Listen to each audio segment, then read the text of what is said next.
화제되옵니다. 2017년 12월 21일 15시 48분경 제천시 하소동에 위치한 노블 피트니스 앤 스파 1층 주차장 천장에서 배관 공열 방지를 위해 설치한 보온등 4개가 출혈되면서 수치료법에 착화된 것으로 잠정적으로 추정하고 있으며 정밀 감시 결과는 국가수에서 발표할 예정입니다. 이후 착화된 물은 빠르게 확산되어 불붙은 스티로폼 용융물이 1층 필로티 주차장 위로 한꺼번에 쏟아지면서 주차장 내에 있는 15대의 차량과 외부의 1대의 차량 등 총 16대의 차량으로 급속히 동시다발적으로 확대되었고, 이때 발생된 화염과 농연이 급속하게 전층으로 확대된 것으로 조사되었습니다. 이 화재로 인한 피해는 사망 29분 등 총 69명의 사상자와 약 20억 3,500만 원 상당의 재산 피해가 발생하였습니다. 두 번째로 화재 신고와 초기 수화 활동에 대해서 말씀드리겠습니다. 최초의 일부 신고는 관리부장 김모 씨 1층 사무실에 들어와 수화기를 가지고 가면서 불이 났다고 양모 양에게 말해서 15시 53분 사무실 전화를 이용해 119에 신고했습니다. 건물 관리부장 김모 씨와 관리과장 김모 씨가 5년 동안 수화기와 호스릴 CO2 설비를 사용하여 수화를 시도했다고 하며 수화 설비 사용을 한 사실은 확인되었습니다.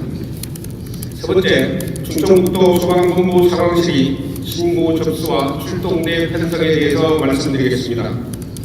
15시 53분경 최초 신고를 접수한 소방의 박상규는 15시 45분경 출동 지령했으며, 내용은 노블 피트니스 앤 스파 지하 주차장에서 불이 났으며 불꽃이 보인다는 것이었습니다. 15시 54분 1차 출동 지령 내 편성대는 총 8대로 편성되어 있었고, 2차 추가 편성대는 총 6대였으며 선착대는 관할센터인 중앙안전센터 차량 몇 대와 인원 13명이었습니다. 이 중에는 공익근무요원, 의무소방관까지 포함된 숫자입니다. 넷째, 2층 요 구조자로부터의 신고 접수와 현장 전파 사항에 대해서 설명하겠습니다. 충북 119 상황실에서는 2층 요 구조자가 119로 3회 신고를 하여 통화를 했고, 2층에 다수의 요 구조자가 있다는 사실을 정확하게 인지하였고, 이 사실을 공용 휴대폰으로만 화재조사관에게 2회, 지휘조사팀장에게 1회 각각 통보했습니다. 화재조사관은 2층에 다수의 요 구조자가 있다는 사실을 지휘조사팀장에게 구두로 보고했으며, 지휘조사팀장은 화재조사관과 본부 상황실로부터 인지한 정보를 소방서장에게 지휘권을 이양할 당시인 16시 16분에 하면서 보고했습니다. 소방서장은 지휘팀장의 보고와 다수의 주변 사람들로부터 들어 2층에 다수의 요 구조자가 있다는 사실을 충분히 인지할 수 있었습니다. 이와 관련 충북 상황실에서는 무선이 아닌 유선을 사용하여 특정인들에게만 정보가 전달되었고, 유선으로 정보를 받은 현장 지휘관은 무전으로 현장 대원들에게 정보를 전파하여야 함에도 이를 전달하지 않음으로써 현장 대원들은 2층에 다수의 요 구조자가 있다는 사실을 즉시 알지 못하는 결과를 초래하였습니다. 다섯째, 현장 지휘관이 현장 정보 전달 방법에 대해서 설명드리겠습니다. 무전 녹취록 분석 결과 상황실에서 현장으로 8회, 현장에서 상황실로 1회, 그리고 현장 대원들 간에는 다수의 교신이 있었습니다. 상황실에서는 2층 요 구조자에 대한 정보를 무선이 아닌 유선으로 화재조사관에게 2차례, 지휘조사팀장에게는 1차례 유선 전달되었습니다. 상황실에서 현장 지휘관에게 정보 전달을 무전보다 휴대전화를 더 많이 사용하는 것은 재난 현장 작전 절차에 나오는 음성 또는 무선 지시 원칙을 위반하였습니다. 여섯 번째, 제천 소방서 지휘 조사팀장의 지휘 적절성 여부에 대해서 설명하겠습니다. 지휘 조사팀장 소방경 김종희는 출동 중 차량 안에서 화재가 다중이용 시설임을 고려하여 가용 소방력 지원 출동을 지시하였고 16시 지휘차 현장 도착과 동시에 1층 주차장 차량 화재 진압 및 LPG 탱크 폭발 관계에 주력하도록 지시하였으며 이후 3층 요 구조자 활동을 직접 수행하였고 소방서장 도착 후에는 건물 후면으로 이동하여 9층 옥상 요 구조자 구조를 위해 고가 차량 운영을 지휘하기도 하였습니다. 이와 관련 지휘 조사팀장은 인명구조를 위한 정보 파악과 적정한 활동 지시 등을 하는 것이 마땅하지만 눈앞에 노출된 위험과 구조 상황에만 집중하여 건물 후면이 비상구 존재와 상태를 확인하거나 알지 못하였으며 2층 내부에 요 구조자가 많이 존재한다는 사실을 인지하고도 특별한 지휘 조치를 취하지 않는 등의 사실을 종합하여 볼 때 지휘관으로서의 직무를 제대로 수행하지 않았습니다.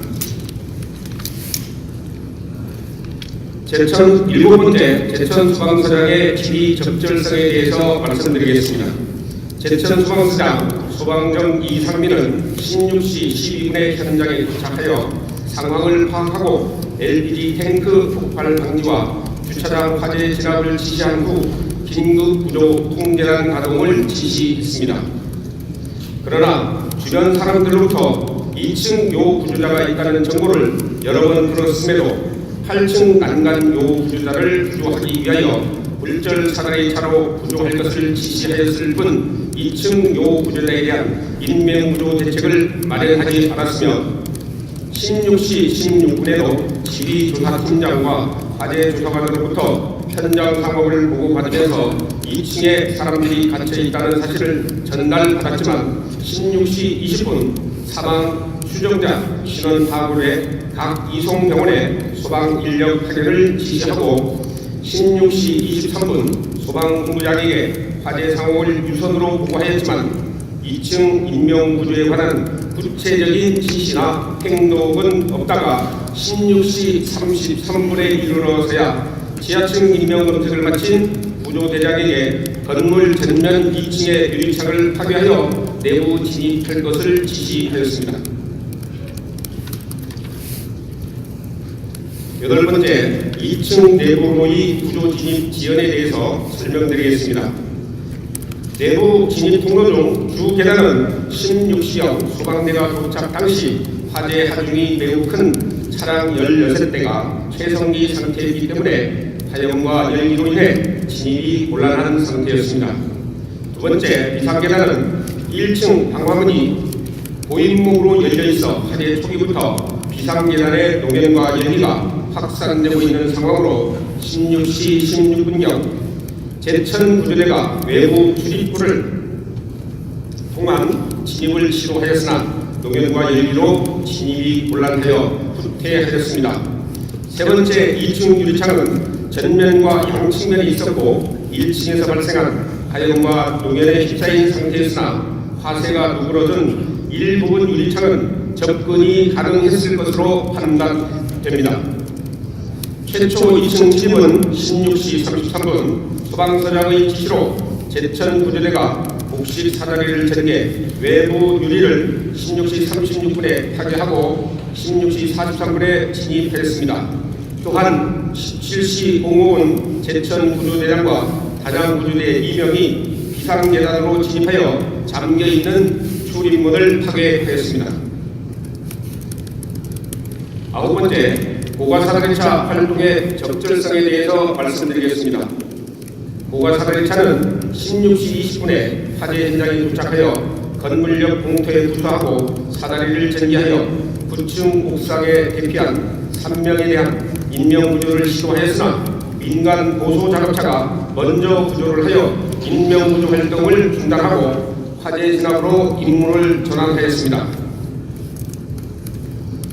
민간 고소 자동차, 일반적으로 얘기하는 스카이차는 높은 곳에서의 자국을 위한 차량으로 소방 고가사대차보다 안전장치는 일부 부족하지만 크기가 작고 작업 준비 시간이 빠르기 때문에 기동성과 신속성이 뛰어나다는 장점이 있음을 알려드립니다. 10번째, 제천 구조대의 구조활동 적정성에 대해서 설명하겠습니다. 16시 1분경 출동 지령을 받고 16시 06분에 구조대가 현장에 도착합니다.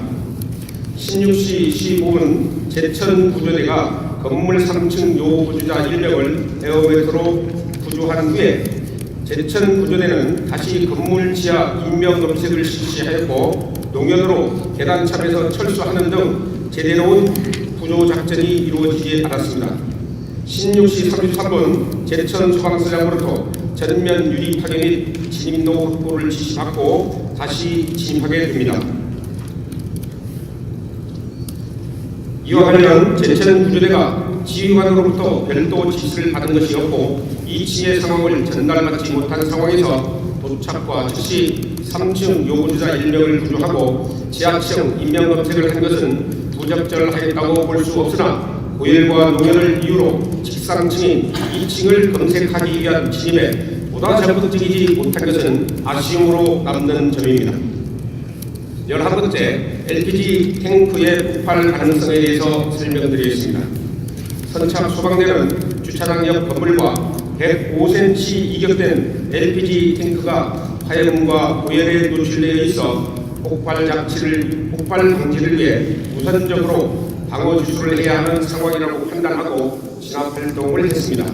또한 건물 관리과장 김모 씨가 소방대원에게 폭발 위험이 있으니 방어해 달라는 요청도 함께 합니다.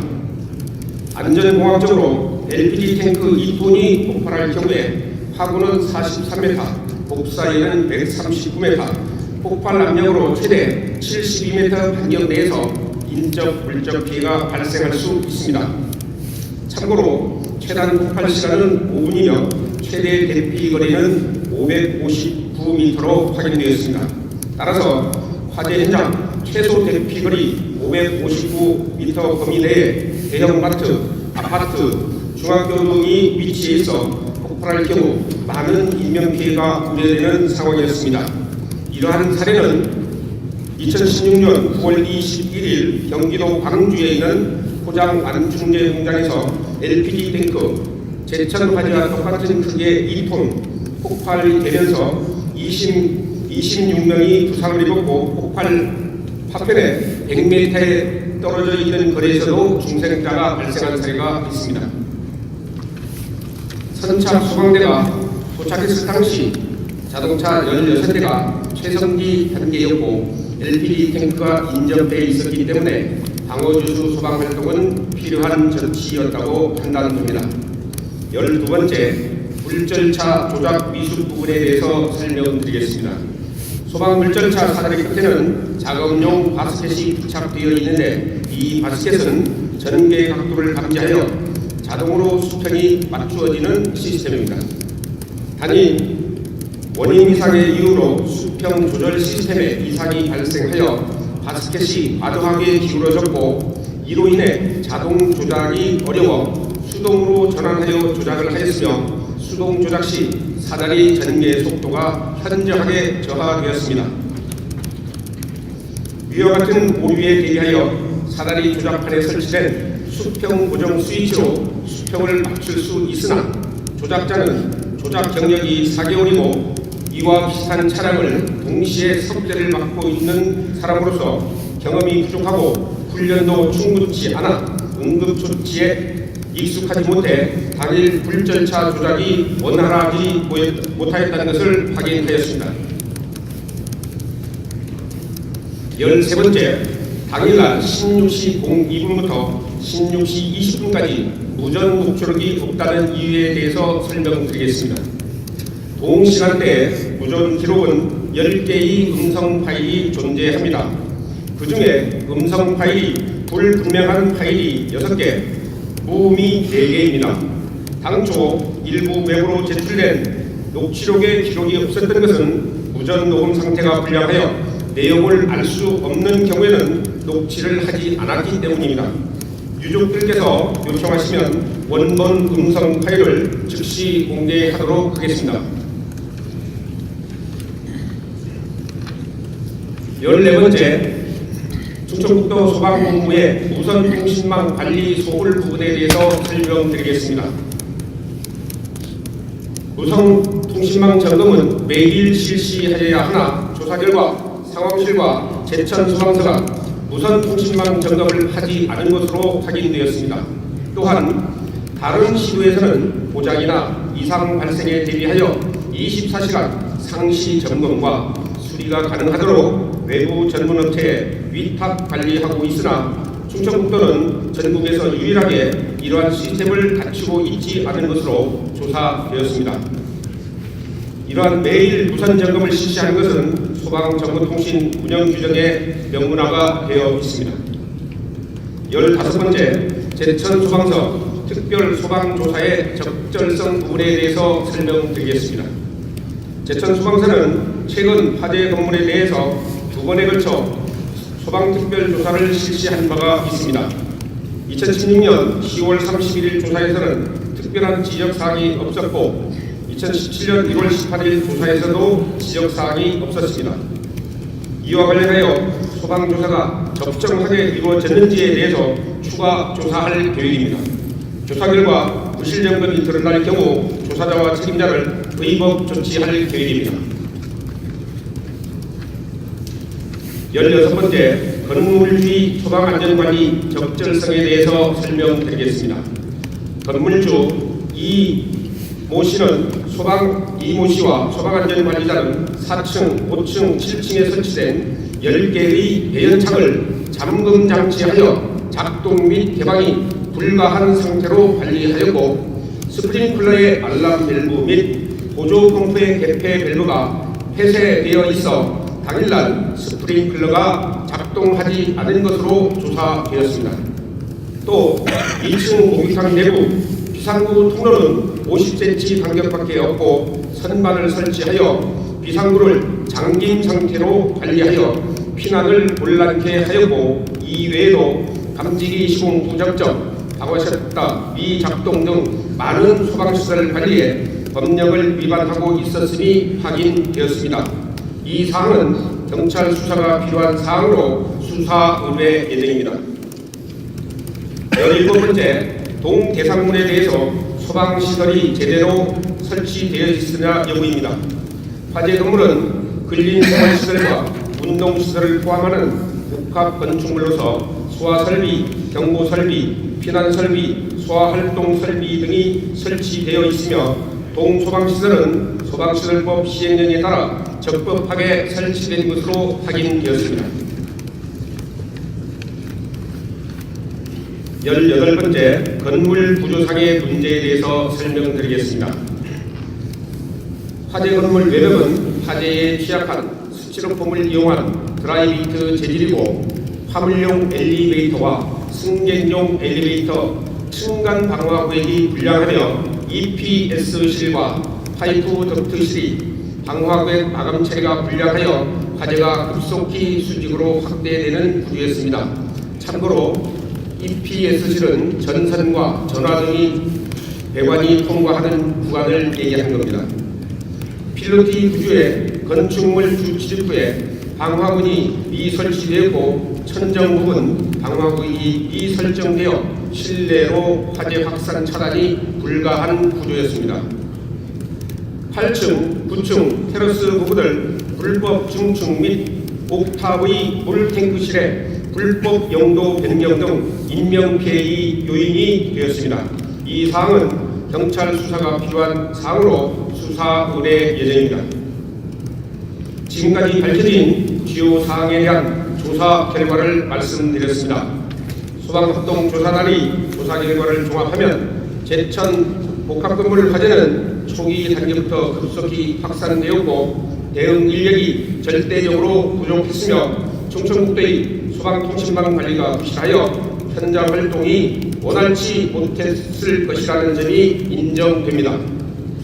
그러나 신속한 총대응과 적정한 상황 판단으로 화재 진압과 인명구제, 최선을 다해 지휘를 하여야 하는 지휘관들은 상황 수집과 전달에 소홀했으며 인명구조 요청에도 즉각 반응하지 않는 부실이 드러났습니다. 이에 따라 지휘 책임과 대응 부실, 상황관리 소홀 등의 책임을 엄정하게 물어 1차적으로 해당 관계 공무원을 징계 조치 요구하기로 했습니다. 첫 번째, 충청북도 소방본부장 소방중감 2일에 대해서는 지휘 해제, 소방본부 상황실장 김익수 제천소방서장 이상민 제천소방서 지휘조사팀장에 대해서는 중징계 요구를 하였습니다. 또한 2차 조사를 실시하여 상황관리, 소방특별조사, 교육훈련, 장비관리 등에 대하여 규정 위반이나 문제점이 발견될 경우 관계자 처벌 등 그에 상응한 엄정 조치를 할 계획입니다. 다음은 다시는 이러한 사고가 재발하지 않도록 하기 위한 재발 방지 대책을 말씀드리겠습니다. 첫째, 다수 인명 피해와 연소 확대 우려가 있는 화재의 경우 선발 출동 때부터 대응 단계를 적극 상향 반영하여 가용 소방력을 총 출동시키는 국가 총력 대응 시스템으로 운영하고 상황에 따라 하향 조정하는 방식으로 전면 개편하겠습니다. 또한 중앙119 구조본부는 현장에서 지원 요청이 오기 전에 대형 헬기로 다수 구조대원을 우선 출동시켜 골든타임을 사수하도록 하겠습니다. 둘째, 대형 소방차 진입이 어려운 협소한 도로, 소형 건물 밀집 골목 지역에서 기동성과 작업성이 우수한 소형 특수 소방차를 개발하겠습니다. 우선 1단계로 금년에는 소형 복합 사다리 차를 개발, 배치를 시작을 해서 2021년까지 전 소방서에 배치 완료하도록 하겠습니다. 또한 장비 개발과 관리 전담 조직을 신설, 소방 장비 관리의 효율성과 지역적 균형을 확보하고 특수장비 조정위원회에 대한 자격 인증제 도입과 예비 인력도 양성하겠습니다. 셋째, 소방 출동에 방해가 되는 차량과 장애물은 파괴, 이동 조치하는 등 강제 처분을 강력히 집행하고, 넷째, 사전에 예고 없는 불시 소방 특별 조사를 확대 실시하여 단속의 실효성을 강화하겠습니다. 비상구 폐쇄 등 중대 위반 사항에 대해서는 영업정지 등 가장 강력한 행정처분을 하고, 이로 인해 인명사고가 발생된 경우에는 최고 10년 이하의 징역형에 처할 수 있도록 벌칙을 강화하겠습니다. 다섯 번째, 점검업자가 소방시설을 점검한 결과 중대 위험 요인을 발견한 경우에는 소방사장에게 즉시 보고토록 하여 행정조치가 곧바로 시행되도록 하고, 허위나 부실 점검을 한 업자에 대해서는 1차부터 자격정지를 시켜 근본적인 부실 점검 예방 대책을 마련하겠습니다.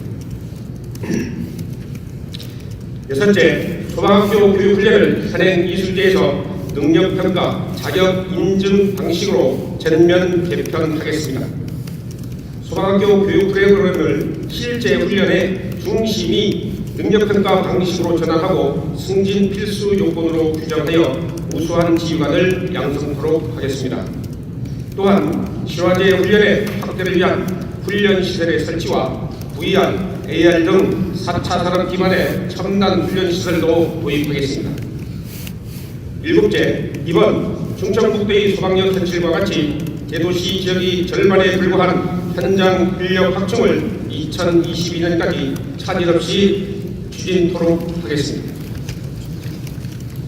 그리고 국토부와 협의하여 다중이용시설이 있는 기존 드라이비트 건물에 대한 화재 안전관리 대책을 마련하겠으며, 필로티 구조의 건물 출입구 설치 위치 규정, 일반 승강기 승강장에 부속실 설치 의무화, 외벽이 통유리 구조인 경우에는 이 건물에서 화재가 발생 시 소방대가 밖에서 용이하게 진입할 수 있도록 창을 설치하는 내용, 이미 이러한 사항은 일본에서 시행되고 있습니다.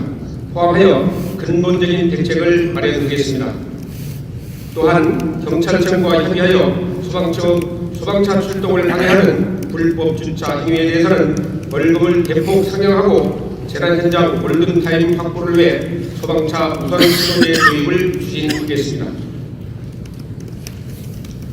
이상으로 내용 보고는 마치겠습니다.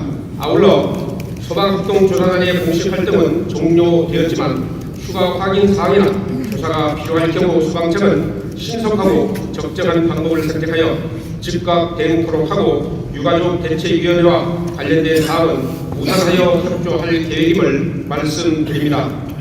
그동안 아낌없는 신뢰와 사랑을 보내주신 국민 여러분들의 성원에 보답하기 위해 새롭게 출발하는 자세로 각고의 노력을 다할 것을 약속드리면서 다시 한번 국민과 유가족 여러분들께 머리 숙여 사과의 말씀을 드립니다. 이상으로 보고를 마치겠습니다.